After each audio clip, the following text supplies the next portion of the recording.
everyone and welcome to my video. First of all, my name is Sarah Putri Junat Mojo, student of Binasara Informatika Cikarang, Faculty of Economics and Business. In the first part, I will give a speech about culinary diversity in Indonesia.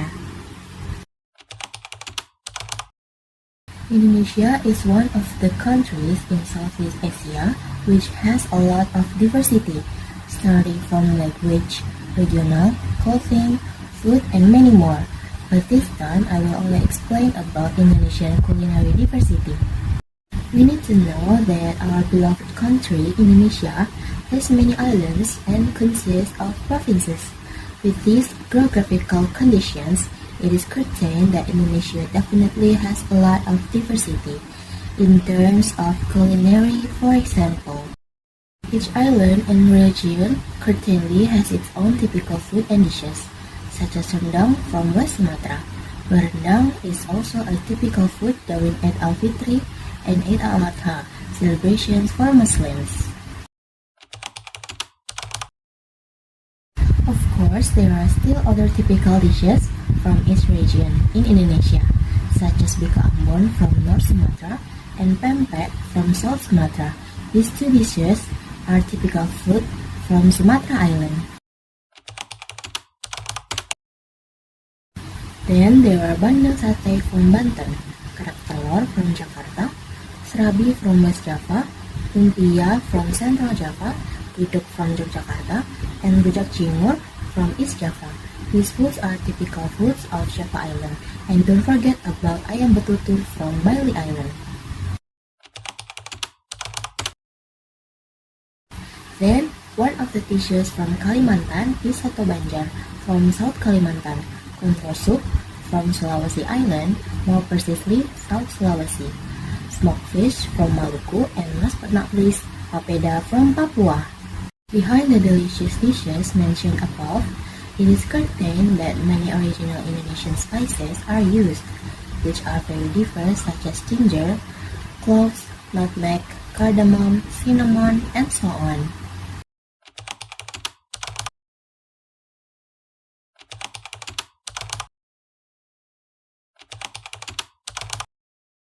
Next, in part 2, I will explain about modals.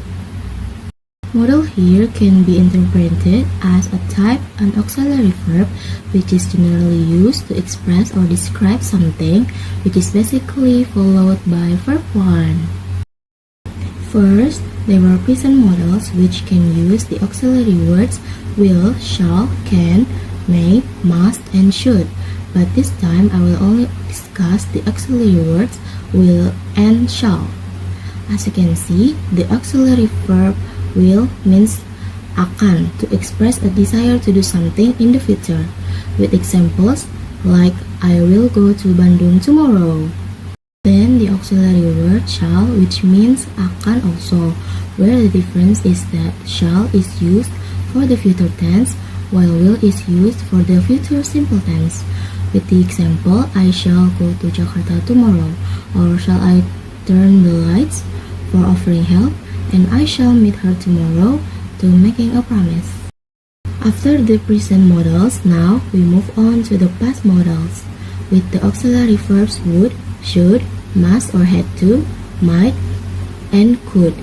Here I will explain the auxiliary verbs would and should. First, the word would is used to express the past event of will. For example, he would be punished before he escaped, or would you please help me for a polite request. Next, the word should is used to express the past tense of shall, with examples such as when he came to my house, I should go, or you are ill, you should go to the doctor soon to give a recommendation, and he should study hard to give an obligation. Then there are perfect modals with the auxiliary verb must, might, should, and could. And now I will explain the use of the auxiliary verb must and might.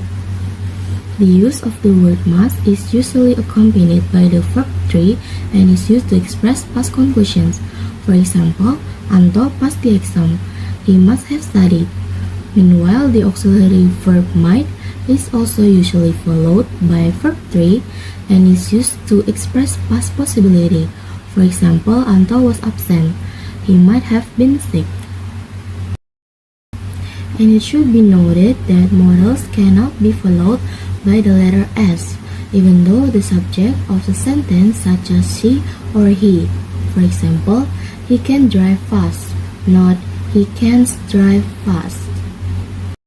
After all the discussions above, it can be said that modals present use the formula subject plus modal present plus verb 1. Modals past use the formula subject plus modal past plus verb 1. And modals perfect use the formula subject plus modal perfect plus have plus verb 3. Lastly, modals can always be used to express necessity, show preference, indication of ability, give advice to others, and ask for help.